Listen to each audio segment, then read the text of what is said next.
Hi friends, എൻ്റെ മറ്റൊരു വീഡിയോയിലേക്ക് എല്ലാവർക്കും സ്വാഗതം. ഇന്ന് നമ്മുടെ താരം ചേമ്പിലയാണ്. ചേമ്പില കൊണ്ട് നമുക്കൊരു അപ്പമാണ് ഉണ്ടാക്കുന്നത്, ചേമ്പില അപ്പം. ഞങ്ങൾ കൊങ്ങണികളുടെ ഭാഷയിൽ പറയുകയാണെങ്കിൽ പത്രവോടോ. പത്രവോടോ എങ്ങനെയാണ് ഉണ്ടാക്കുന്നതെന്നാണ് ഞാൻ ഇന്ന് നിങ്ങൾക്ക് വേണ്ടി കാണിക്കുന്നത്.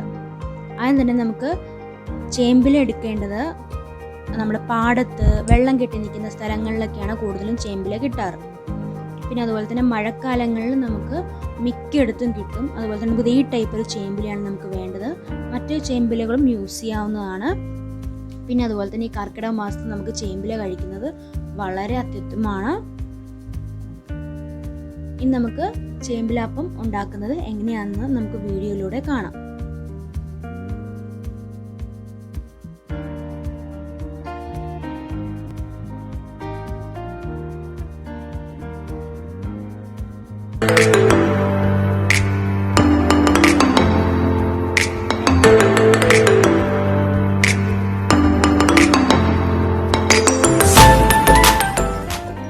വീഡിയോ ഇന്ന് ആദ്യമായിട്ട് കാണുന്നവരുണ്ടെങ്കിൽ പ്ലീസ് സബ്സ്ക്രൈബ് ചെയ്യുക. അടുത്തുള്ള ബെൽ ഐക്കൺ എനേബിൾ ചെയ്യുകയാണെങ്കിൽ ഞാൻ അടുത്ത ദിവസത്തോടെ വീഡിയോ ഇടുമ്പോഴേ നിങ്ങൾക്ക് കാണാവുന്നതായിരിക്കും.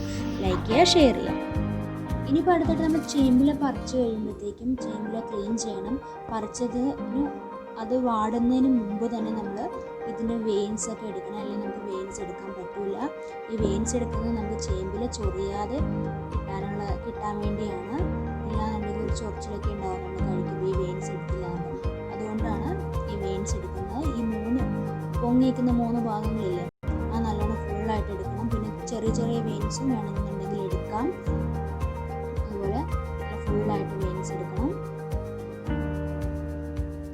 പിന്നെ പറയുവാണെങ്കിൽ ഇത് ക്ലീൻ ചെയ്തതിന് ശേഷം കഴുകരുത്. നമ്മൾ എപ്പോഴാണോ അപ്പം ഉണ്ടാക്കുന്നത് അതിന് മുമ്പായിട്ട് കഴുകിയാൽ മതി. കഴുകി വെക്കുകയാണെങ്കിൽ ഇത് ചെയ്യും. ഒരു പേപ്പറിൽ കെട്ടിയോ കവറിലോ ഒന്ന് പൊതിഞ്ഞ് ഫ്രിഡ്ജിൽ വെക്കണമെന്നില്ല, പുറത്ത് വെച്ചാലും മതി. ഒന്ന് ക്ലീൻ ചെയ്ത് വെച്ചാൽ മതിയാവും.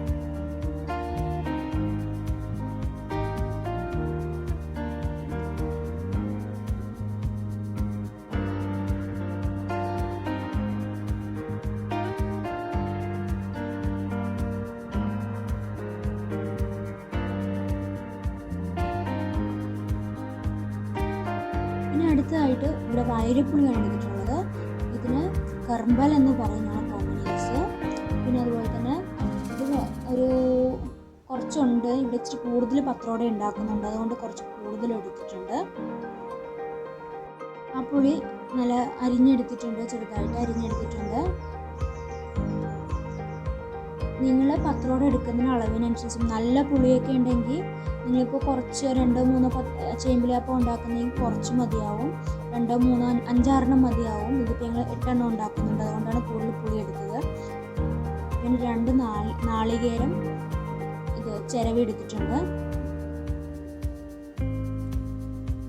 നിങ്ങൾ ഉണ്ടാക്കുന്നതിന് അളവിനനുസരിച്ച് കുറച്ചെടുത്താൽ മതി. ഞാനൊരു 8 ചേമ്പിലാപ്പത്തിൻ്റെ അളവാണ് ഇവിടെ എടുത്തിട്ടുള്ളത്. പിന്നെ അതുപോലെ തന്നെ അടുത്തത് അരി സോക്ക് ചെയ്തായിരുന്നു. 5 മണിക്കൂർ മുമ്പ് സോക്ക് ചെയ്യാനായിട്ട് വെച്ചായിരുന്നു. ഇവിടെ ഒരു 1.5 കിലോ അരിയാണ് എടുത്തിട്ടുള്ളത്. പച്ചരിയാണ് എടുത്തിട്ടുള്ളത്.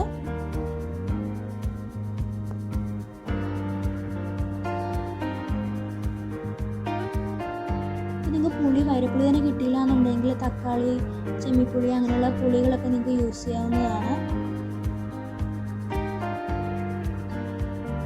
അടുത്തതായിട്ട് വറ്റൽമുളക് എടുത്തിട്ടുണ്ട്. ഇച്ചിരി കൂടുതൽ എടുത്തിട്ടുണ്ട്, കാരണം പറഞ്ഞല്ലോ ആദ്യം അരി 1.5 കിലോ എടുത്തായിരുന്നു, അതുകൊണ്ടാണ് ഇത്രയും വറ്റൽമുളക് എടുത്തത്. നിങ്ങൾക്ക് എരിവിനനുസരിച്ച് കുറയ്ക്കാവുന്നതാണ്. പിന്നെ അതിനോടൊപ്പം തന്നെ കുറച്ച് കാന്താരിമുളകും എടുത്തു. ഇത് നിർബന്ധമില്ല, ഓപ്ഷനിലാണ്. ഇവിടെ ഉള്ളത് കൊണ്ട് എടുത്തതാണ്. കാന്താരിമുളക് എടുത്താൽ ഒരു പ്രത്യേക ടേസ്റ്റാണ്. ഇത് വീട്ടിലായ കാന്താരിമുളകാണ്, അതുകൊണ്ടാണ് എടുത്തത്. ഇനിയിപ്പോൾ അടുത്ത് നമുക്കിത് അരച്ചെടുക്കാം ഓരോന്നായിട്ട്. തേങ്ങ ചിരകിയത് ആഡ് ചെയ്തിട്ടുണ്ട്. പറഞ്ഞല്ലോ നേരത്തെ 2 തേങ്ങയാണ് ചിരകി എടുത്തിട്ടുള്ളത്. പിന്നെ ഒരു 4 ടേബിൾ സ്പൂൺ മഞ്ഞൾപ്പൊടി ആഡ് ചെയ്തിട്ടുണ്ട്. പിന്നെ ഒരു 4 ടേബിൾ സ്പൂൺ കായം ആഡ് ചെയ്തിട്ടുണ്ട്. ഇത്ര ആഡ് ചെയ്ത് നല്ലോണം ഫൈനായിട്ട് അരച്ചെടുക്കുക. അതിപ്പോൾ അരച്ചിട്ട് മറ്റൊരു പാത്രത്തിലോട്ട് ചേഞ്ച് ചെയ്തിട്ടുണ്ട്. ഇനിയിപ്പോൾ അടുത്തത് കാന്താരിമുളകും വറ്റൽമുളകും ചേർത്ത് കുറച്ച് വെള്ളം ആഡ് ചെയ്ത് അരച്ചെടുക്കുന്നുണ്ട്. ഇതിപ്പോൾ കൂടുതൽ ഉണ്ടാക്കുന്നത് കൊണ്ടാണ് ഞങ്ങൾ വേറെ വേറെ ഇട്ട് അരയ്ക്കുന്നത്. അതും മറ്റൊരു പാത്രത്തിലോട്ട് ചേഞ്ച് ചെയ്ത് അരച്ചതിന് ശേഷം ഇപ്പം കുറച്ചൊക്കെ ഉള്ളൂവെങ്കിൽ നിങ്ങൾക്ക് ഒരുമിച്ച് തേങ്ങയും മുളകൊക്കെ ഒരുമിച്ച് തന്നെ ഇട്ട് അരയ്ക്കാവുന്നതാണ്. അതുപോലെ തന്നെ അടുത്തത് പുളിയും കൂടെ അരച്ചെടുക്കുന്നുണ്ട്.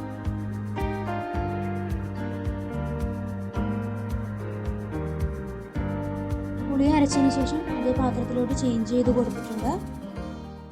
ഇനിയിപ്പോൾ അടുത്തതായിട്ട് അരിയാണ് അരച്ചെടുക്കുന്നത്. പാകത്തിന് വെള്ളം ഒഴിച്ച് ഈ ഒരു കൺസിസ്റ്റൻസിയാണ് നമുക്ക് അരി അരച്ചതിന് വേണ്ടത്. അരിയും കൂടെ അരച്ചതിന് ശേഷം ഇതിലോട്ട് തന്നെ ആഡ് ചെയ്ത് കൊടുക്കുക.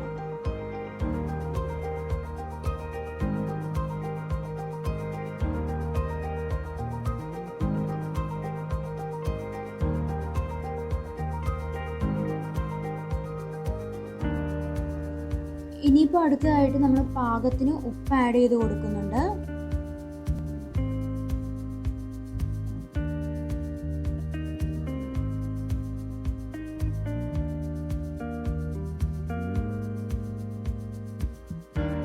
അതിനുശേഷം അത് നല്ലോണം മിക്സ് ചെയ്തെടുക്കുക. ഉപ്പും കൂടെ ആഡ് ചെയ്തതിന് ശേഷം എല്ലാം കൂടെ നല്ലോണം മിക്സ് ചെയ്തെടുക്കുക.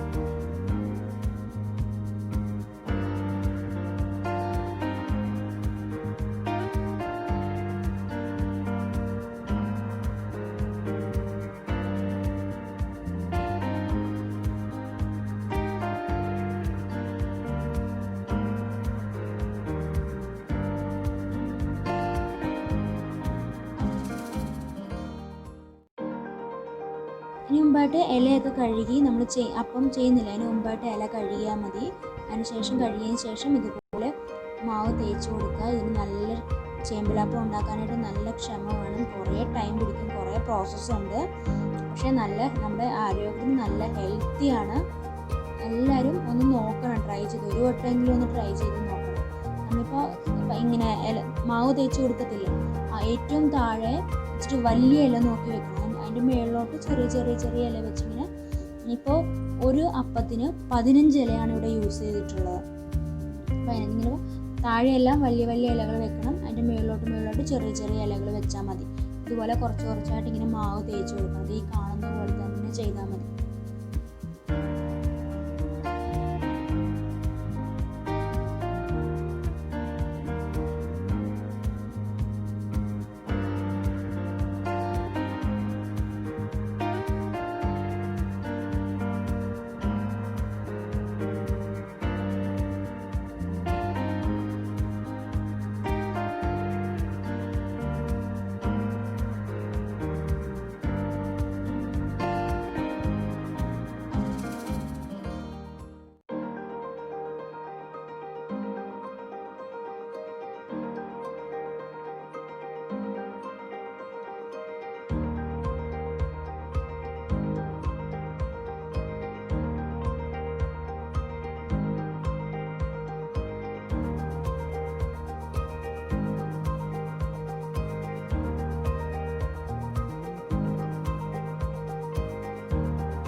പതിനഞ്ച് ഇലയാണ് എടുത്തിട്ടുള്ളത്. ഇനിയിപ്പോൾ അത് ഇതുപോലെ ഫോൾഡ് ചെയ്തെടുക്കുക. ഇങ്ങനെ ഇതുപോലെ തേച്ച് കൊടുക്കുക. ഫോൾഡ് ചെയ്ത പോർഷനിലും നമ്മുടെ ബാറ്റർ കുറച്ച് കുറച്ചായിട്ട് തേച്ച് കൊടുക്കുക. ഇതുപോലെ തന്നെ ഫോൾഡ് ചെയ്തെടുക്കുക, റോളാക്കി എടുക്കുക.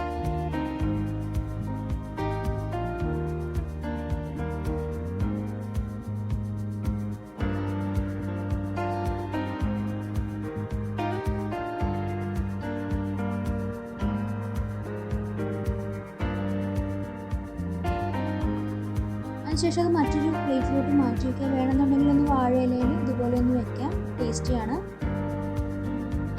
അതുപോലെ തന്നെ നമുക്ക് ഓരോ ചേമ്പിലാപ്പം റെഡിയാക്കി എടുക്കാം. ഓരോന്ന് റോൾ ചെയ്ത് കഴിയുമ്പോൾ നമ്മൾ നമ്മുടെ പാത്രത്തിലോട്ട് മാറ്റാം. നമ്മൾ ആവി കയറ്റിയാണ് ഇത് വേവിക്കുന്നത്.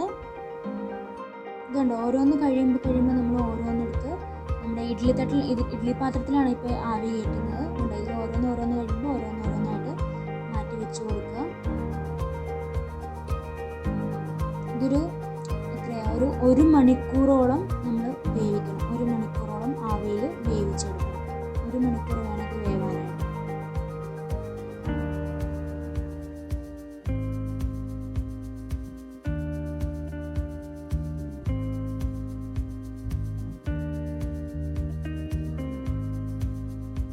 1 മണിക്കൂർ കഴിഞ്ഞപ്പോഴത്തേക്കും തുറന്നു നോക്കി നല്ല രീതിക്ക് വെന്ത് വന്നിട്ടുണ്ട്. ഈ ചൂടോടുകൂടി കഴിക്കാനാണ് ഏറ്റവും ടേസ്റ്റ്.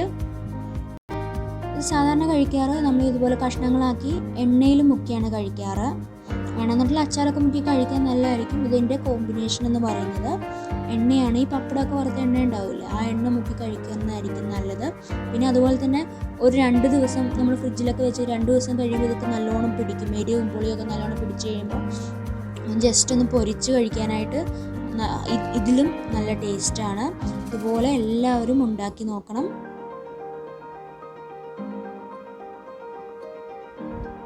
ഇന്നത്തെ എൻ്റെ വീഡിയോ എല്ലാവർക്കും ഇഷ്ടമായെന്ന് കരുതുന്നു. ഇഷ്ടമായാൽ തീർച്ചയായും എല്ലാവരും വീട്ടിൽ ട്രൈ ചെയ്ത് നോക്കണം. അഭിപ്രായങ്ങൾ പറയണം. ഈ കർക്കിടക മാസത്തിൽ ഇത് കഴിക്കുന്നത് നമ്മുടെ ശരീരത്തിന് വളരെ നല്ലതാണ്. എല്ലാവരും കഴിക്കണം. ഒന്ന് ലൈക്ക് ചെയ്യുക, നിങ്ങളുടെ ഫ്രണ്ട്സിനൊക്കെ ഷെയർ ചെയ്ത് കൊടുക്കുക. അതുപോലെ അഭിപ്രായങ്ങൾ എന്തെങ്കിലും ഉണ്ടെങ്കിൽ കമൻറ്റ് ചെയ്യുക. അടുത്ത വീഡിയോ ആയിട്ട് കാണുന്നവരെ ബൈ. Thank you.